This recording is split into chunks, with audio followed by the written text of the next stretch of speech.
pessoal, agora a gente vai estudar alguns métodos que facilitam a resolução de integrais. O primeiro deles é mudança de variável. Então, ao invés de a gente resolver vamos supor, uma função difícil, uma integral difícil aqui à esquerda, nós podemos fazer uma substituição de modo que facilite a resolução da integral.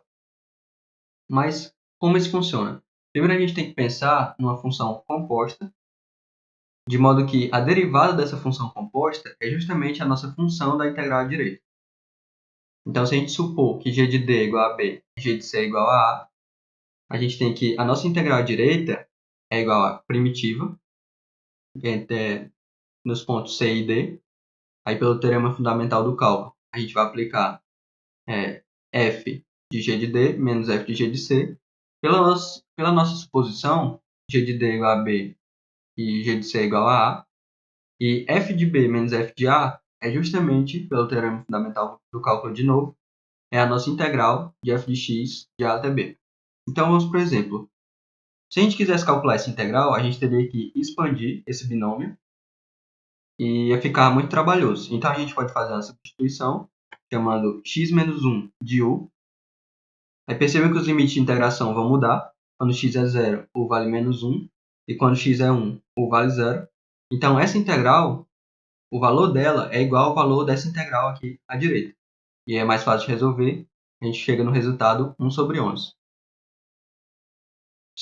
Substituição trigonométrica, a gente vai utilizar algumas relações da trigonometria de modo que facilite a resolução da nossa integral. Mas, principalmente, esses três aqui são os mais comuns. Então, quando você tem por exemplo, raiz de a ao quadrado menos x ao quadrado, se você fizer x igual a seno de θ, essa raiz se torna a cosseno de θ. Se você tiver a raiz de a ao quadrado mais x ao quadrado, fazendo x igual a tangente de θ, essa raiz se torna a vezes secante de θ. E se você tiver raiz de x ao quadrado menos a ao quadrado, fazendo x igual a secante de θ, você substitui essa raiz por a tangente de θ. Então vamos para o exemplo. Calcular essa integral parece difícil, mas se a gente fizer a substituição de x igual a secante de θ, a gente consegue que dx é 5 secante de θ tangente de θ dθ. Então a nossa integral pode ser reescrita dessa forma. E quando a gente simplificar, a gente vai ter 5 vezes a integral de tangente ao quadrado de θ dθ. E utilizando essa relação, a gente tem que tangente ao quadrado de θ pode ser secante ao quadrado de θ menos 1. Então, se a gente integrar secante ao quadrado de θ, a gente tem tangente. E integrar 1, a gente tem θ. Desse modo, voltando para a variável original, a gente pode substituir os valores. Então, a gente cancela aqui. E o resultado da nossa integral inicial é raiz de x ao quadrado menos 25 menos 5 vezes o arco, cuja tangente é raiz de x ao quadrado menos 25 sobre 5, mais a constante de integração, porque a integral é indefinida. Não tem limite de integração. Frações parciais são úteis quando a nossa função é um quociente em que o numerador tem um grau, o polinômio do numerador tem um grau menor do que o polinômio que está no denominador. Então, para que serve isso? Como a gente utiliza isso? A gente vai quebrar a nossa função em 3 frações, por isso que o nome do método é frações parciais. Aí a gente resolve o MMC, encontra os valores dos coeficientes. Então, a nossa expressão inicial pode ser substituída por essa expressão, de modo que fica mais fácil da gente realizar a integral, e a gente chega no resultado de forma mais fácil. Nesse caso, vocês vão perceber que quando a gente for fatorar a função, a gente vai chegar nesse grau dessa função 2, e como é irredutível, a gente tem que colocar no numerador uma função do primeiro grau. No caso, chamei de x mais f. Então, a gente vai fazer a mesma coisa do método acima. Faz o MMC, determina o valor dos coeficientes d, e e f. Então, essa função pode ser substituída pela soma dessas 3 frações. Então, com essas 3 frações, fica mais fácil de realizar a integral. E a gente obtém esse resultado.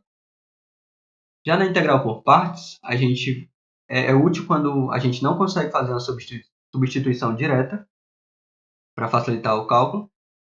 E isso acontece geralmente quando a gente vai resolver uma integral do produto de duas funções. Então a gente vai partir da regra do produto, da derivada. A gente vai fazer uma manipulação e o que importa mesmo, para ficar gravado na cabeça, é que sejam u e v duas funções, a integral de u dv é igual a uv menos a integral de v du. Gravem essa regra. Então vamos para o exemplo. Se a gente quiser saber a integral de x cosseno de θ dθ, basicamente você só precisa determinar quem é u e quem é v e depois substituir nos respectivos lugares. Então vamos supor que x seja u e cosseno de θ dθ seja o nosso dv.